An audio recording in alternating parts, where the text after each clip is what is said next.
All right, welcome back to the dramatic conclusion of the Mad Dog Riot saga. When we left off, Rustam Ready Money was on a collision course with his mentor, Herji Darabji, and the absolutely ruthless Major Henry Marshall. Things were about to get intense. So we're jumping right back in as Rustam is getting dangerously close to uncovering the dark secret behind his own father's death, a secret that, believe me, has shaped his entire life. But here's the thing. He's not the only one with a score to settle. A storm is brewing over Bombay, and it is about to break. To really understand the firestorm that's about to hit, we've got to go back. We need to dig up the secret that Herji Darabji has been protecting for years, a secret that's right at the heart of his empire and at the heart of Rustam's family. Now get this. Their entire empire, this massive enterprise, it was all built from a chance meeting in a prison cell. You have Hirji, this incredibly shrewd scrap collector, and Kursji, Rustam's father. They form this unbreakable bond, and together, they become kings of Bombay. But their very first trip to China together, well, it exposed a horrifying reality that was going to shatter everything. Yeah, haunted by the slums of Canton, where he saw firsthand families just being destroyed by their product. Kursji he couldn't see the opium trade as a business anymore. For him, every single chest of opium wasn't filled with profit. It was filled with human suffering. He saw it for what it was, blood money.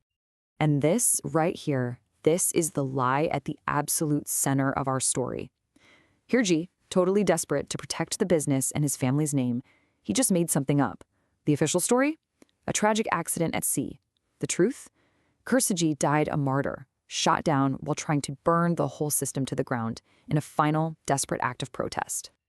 Okay, so while Rustam is getting closer and closer to this devastating truth, another man's personal vendetta is about to explode into a citywide catastrophe. And that man is Major Henry Marshall. After Rahana, that's Herji's daughter and the woman Rustam loves, flat out rejects his marriage proposal, Henry's pride is just shattered.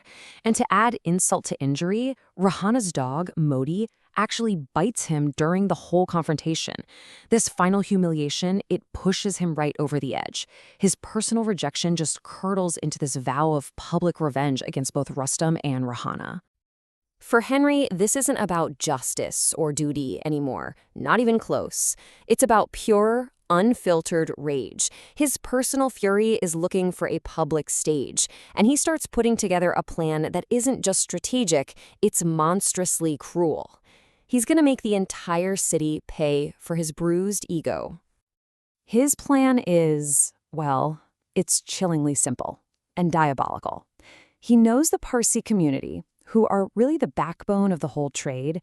They revere the city's street dogs. So he decides to attack what they love most.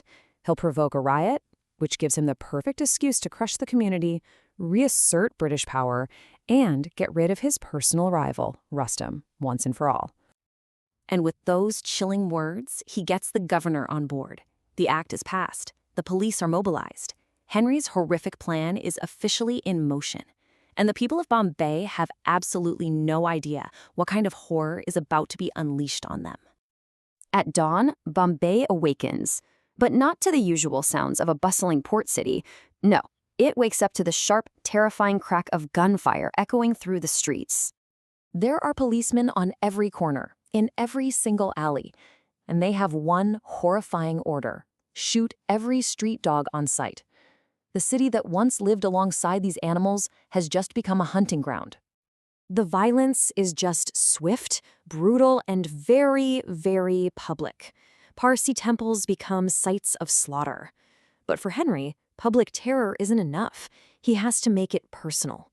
He goes to Rustam's home, drags his dog Modi out, and personally executes him right in front of Rustam's traumatized younger brother, Roshan.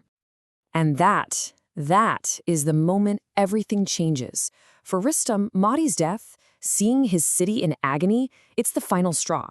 His personal quest for truth about his father explodes into a public fight for justice for his city. Rustam channels all of that grief and rage into action. He gets the entire city, Parsis, Muslims, Jains, Gujaratis, to join a massive non-cooperation movement. Bombay shuts down. I mean, completely. No shops open, no work gets done. The whole city just grinds to a halt in this silent, powerful act of protest. So now you have the riots, Henry's cruelty, and this new, horrible truth about his father's death. It all just converges, and it forges a totally new path for Rustam, a path of atonement. Rustam finally sees himself, not in Hirji's empire, but in his own father's sacrifice. He finally understands the horror Kursechi felt, all that ambition, the wealth, the rivalry. It all just turns to ash. He realizes he can't be a part of this trade anymore. The trade that cost his father his life and was now tearing his city apart. He has to do something. So, in this incredible act of defiance that just mirrors his father's final moments, Rustam plans to do what Kurseji couldn't. With his partner Williams, he's going to infiltrate the British company's warehouse and burn their entire stock of opium. He's going to destroy the poison at its source. But as Henry is closing in on Rustam after the fire, Hirji makes the ultimate sacrifice.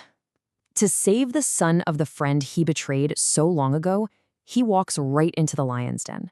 He offers his greatest rival, Henry Marshall, a partnership in his empire, literally everything Henry ever wanted, in exchange for Rustam's life. And you know what? The deal works. Henry, seeing this chance for immense wealth, agrees. The official story becomes that some American traders burned the opium and then vanished. The Mad Dog Riots are over, but the lives of every character are forever changed. So Rustam finds peace. He marries Rayhana, and they build a new, clean empire in the cotton trade, finally honoring his father's memory. Hirji and Henry, on the other hand, they become partners. They continue to profit from the very trade that caused so much destruction, their fortunes built on a foundation of blood and lies. But the story doesn't really end there. Rustam's act was a huge symbolic victory, for sure, but the larger machine of the opium trade, it was just too powerful. The British company would actually go on to fight wars with China, all to protect the profits from the exact same blood money that Kurseji and Rustam fought against. The whole saga of the Mad Dog Riots shows us that while fortunes can be built on suffering and heroes can definitely rise from tragedy, the moral cost, that's a debt that is never, ever truly settled. It really leaves you wondering, doesn't it? In the end, who do you think really paid the price?